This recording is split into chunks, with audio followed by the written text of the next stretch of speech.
અમદાવાદના બાપુનગર એપ્રોચ પાસે ભીષણ આગ લાગી। વિરાટનગર વ્રજેશ્વરી કોમ્પ્લેક્સમાં આગ લાગી। દુકાનમાં આગ લાગતા અફરાતફરીનો માહોલ જોવા મળ્યો। ભીષણ આગ લાગતા ધુમાડાના ગોટે ગોટા દૂર દૂર સુધી જોવા મળ્યા। આગે વિકરાળ સ્વરૂપ પણ ધારણ કરી લીધું। વધુ માહિતી મેળવીએ સંજય ટાક સંવાદદાતા અમદાવાદથી મારી સાથે જોડાયા છે। સંજય, હાલ જે આગ લાગી છે તેમાં કેટલે અંશે કાબુ મેળવી શકાયો છે?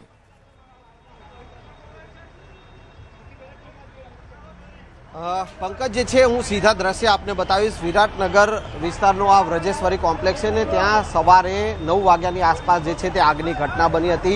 आ अहींया जे दुकान जे छे ए दुकानमां मोटी मात्रामां जे छे ते ऑइल ना बेरल भरेला हता अने आ शॉर्ट सर्किटना कारणे आग लागी होવાનું प्राथमिक जे छे तारण सामे આવ્યું છે।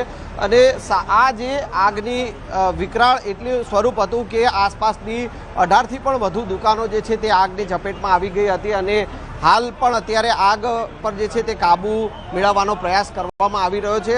કારણ કે આ 18 જેટલી દુકાનમાં આગ પ્રસરી છે એના કારણે ફાયરના અધિકારીઓ અને ફાયરના જવાનો જે છે તે અલગ અલગ જે દુકાનો જે છે એ દુકાનોમાં જઈ અને ચેક કરી રહ્યા છે કે ત્યાં ક્યાંય આગ અત્યારે છે। हाल आग तो प्रसरेली नहीं ने ए तमाम विगतो मेळवी रह्या छे। जे बेरल जे राखवामां आव्या हता ऑइलना ने त्यां आग अत्यारे मोटा अंशे काबू मेळवी लीधो छे, परंतु आग पर काबू मेळववा माटे मोटी मात्रामां पाणी अने फोमनो पण उपयोग करवामां आव्यो हतो। आपणी साथे केटलाक वेपारीओ जे छे आ व्रजेश्वरी कॉम्प्लेक्सना वेपारीओ छे के जेओनी दुकानोमां पण नुकसान थयुं छे। वेपारीओ आपणी साथे छे, तेओ पासेथी जाणीशुं આગની ઘટના બની છે, નુકસાન તમારી દુકાનોમાં પણ થયું છે। મોટી માત્રામાં અહીંયા ઓઇલ રાખવામાં આવ્યું હતું, ગેરકાયદેસર ઓઇલ, અને તેના કારણે આ પ્રકારની સ્થિતિનું નિર્માણ થયું। સવારે 9:30 વાગતા અહીં દુકાનમાં હું મારે ઘરે હતો, પછી મને મારા વર્કરને ફોન કર્યો કે અહીં બાજુમાં આગ લાગી છે। એટલે હું તરત જ અહીં આવ્યો તો ખબર પડી કે જે બાજુમાં ઓઇલનું કામ ચાલતું હતું એમાં ત્યાં બ્લાસ્ટ થયું છે ઓઇલની દુકાનમાં। તમારે શેની દુકાન છે?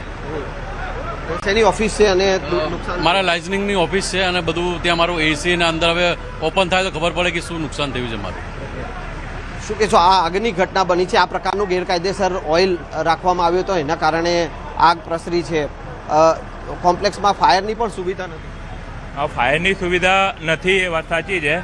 ઓલરેડી અમે એમને ઓલરેડી જે સોલ્વન્ટના જે કરતા હતા એમને અમે એ કર્યું હતું કે તમે ફાયરનું એ પણ લઈ લો અને તમે ના કરો, કેમ કે આગળ જઈને ફ્યુચરમાં તકલીફ, અને એના પહેલાં થઈ પણ હતી અને ભાઈને અમે તાકીદ પણ કરી હતી પણ ભાઈએ ધ્યાન નહીં આપ્યું અને આજે જે બનાવ બન્યો આપણી સામે જ છે। મારી દુકાનમાં અત્યારે એરથી જ બળી ગઈ છે, બધું થઈ ગયું છે। હવે હું ઓપન કરી તો મને ખબર પડશે કે એમાં શું નુકસાન થયું છે। અચ્છા, આ અગાઉ પણ આગની ઘટના બની? અગાઉ પણ એક વખત થઈ હતી, અગાઉ પણ નાનો ઘટનો થયો હતો, મીટર બળી ગયું હતું ને બધું અગાઉ પણ થયો હતો, પણ ભાઈએ બહુ ધ્યાન આપ્યું નહીં।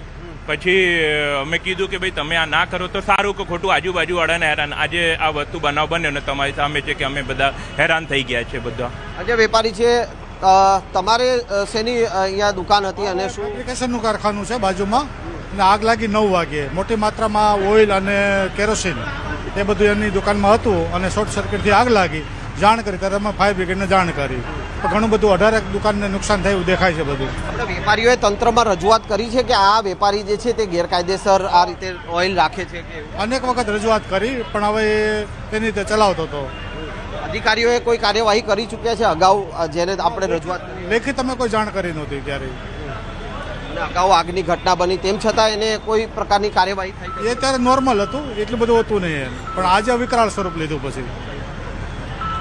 તો આ વેપારીઓ છે એ પોતે નારાજગી વ્યક્ત કરી રહ્યા છે કે જે પ્રકારે અહીંયા મોટી માત્રામાં સોલ્વન્ટ જે છે ઓઇલ રાખવામાં આવ્યું હતું, ગેરકાયદેસર રીતે રાખવામાં આવ્યું હતું। અગાઉ પણ સ્થાનિક વેપારીઓ છે તેઓએ આ વેપારીને તાકીદ કરી ચૂક્યા છે કે આ પ્રકારને જો ઓઇલ રાખતા હોય તો તેઓએ લાયસન્સ લેવું જોઈએ અથવા તો ફાયર સેફ્ટીની વ્યવસ્થા કરવી જોઈએ, પરંતુ એ પ્રકારની કોઈ વ્યવસ્થા કરી ન હતી અને તેના કારણે ફરી એકવાર આગની, કારણ કે અગાઉ પણ આ જ વેપારીને ત્યાં આગની ઘટના બની ચૂકી છે, પરંતુ એ સમયે નાની ઘટના હતી અને આ વખતે આગે વિકરાળ સ્વરૂપ ધારણ કર્યું। એ દ્રશ્યો હું ફરી એકવાર પંકજ આપને બતાવવાનો પ્રયાસ કરીશ કે આખા જે કોમ્પ્લેક્સ જે છે વ્રજેશ્વરી કોમ્પ્લેક્સમાં 18 થી પણ વધુ દુકાનો અને ઉપરના માળે જે છે તે એમ્બ્રોઇડરીના કારખાના છે।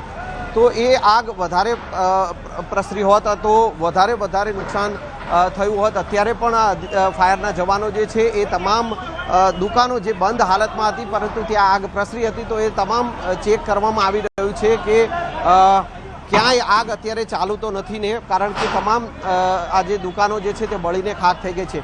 બીજી મહત્વની વાત પંકજ એ છે કે આ કોમ્પ્લેક્સની પાછળ જ ઓમ સોસાયટી છે અને ત્યાં જે બી આ આગની ઘટના બની અને આગ જે છે એ વિકરાળ સ્વરૂપમાં હતી અને પાછળની સાઈડ પણ એ પ્રસરેલી હતી. જોકે ફાયરના અધિકારીઓ અને જવાનોએ એ પાછળની સાઈડ પર આગને કાબુ મેળવી લીધો, પરંતુ સ્થાનિક સોસાયટીના લોકો જે છે તેઓ પણ ભયમાં હતા અને અત્યારે પણ તેઓ પોતાના ઘરોમાં જવા તૈયાર નથી, કારણ કે અત્યારે પણ આગ બુઝાવવાની કામગીરી ચાલુ છે અને આ શોર્ટ સર્કિટના કારણે આગ લાગી હોવાનું અત્યારે અનુમાન જે છે તે પ્રાથમિક અનુમાન ફાયર વિભાગ દ્વારા જાહેર કરવામાં આવ્યું છે. પરંતુ જે વેપારી જે છે કે જે પોતે ગેરકાયદેસર રીતે અહીંયા મોટી માત્રામાં ઓઇલ રાખતો હતો તો તેની સામે કેવા પ્રકારની કાર્યવાહી થશે તે એક સૌથી મોટો સવાલ જે છે તે અત્યારે જોવા મળી રહ્યો છે. જી સંજય, આભાર માહિતી આપવા માટે. તો હાલ જે વ્રજેશ્વરી કોમ્પ્લેક્સ છે જ્યાં 2 દુકાનોમાં આગ લાગી હતી, પરંતુ આ આગ વિકરાળ બનતા 18 થી 20 જેટલી દુકાનોને લપેટામાં લીધી અને મોટાભાગે વેપારીઓને ખાસું નુકસાન થયું છે. પાસે બાપુનગર પોલીસ સ્ટેશન વિસ્તાર છે, ત્યાં બ્રજેશ્વરી કોમ્પ્લેક્સ છે. એમાં કોઈ કારણોસર આગ લાગેલી છે અને ટોટલ 18 દુકાનોમાં આગ લાગી છે અને અત્યારે એના અનુસંધાને અહીંયા એમ્બ્યુલન્સ, ફાયર બ્રિગેડ અને પોલીસના તમામ માણસો અત્યારે અહીંયા હાજર છે. ડીસીપી સાહેબ પણ હાજર છે અને માણસોને હટાવી દીધા છે અને આગ ઓલવવાની કામગીરી ચાલુ છે. ઓઇલનો મોટો જથ્થો હોવાનો છે, એ જ મુખ્ય કારણ છે આગ સતત કાબુમાં નથી આવી રહી. પ્રાથમિક તપાસમાં શું છે એ અત્યારે હવે તપાસ કરીશું ત્યારે ખબર પડશે કે ખરેખર શું હતું અને એમની જોડે શેનો જથ્થો હતો, શું હતું એ. આગની તીવ્રતા ખૂબ વધારે હતી, રોડ પણ આખો બંધ કરવામાં આવ્યો છે. હા, રોડ બંધ કરવો જરૂરી હતો, કારણ કે તો જ ડિઝાસ્ટરની કામગીરી થઈ શકે એવી પરિસ્થિતિ.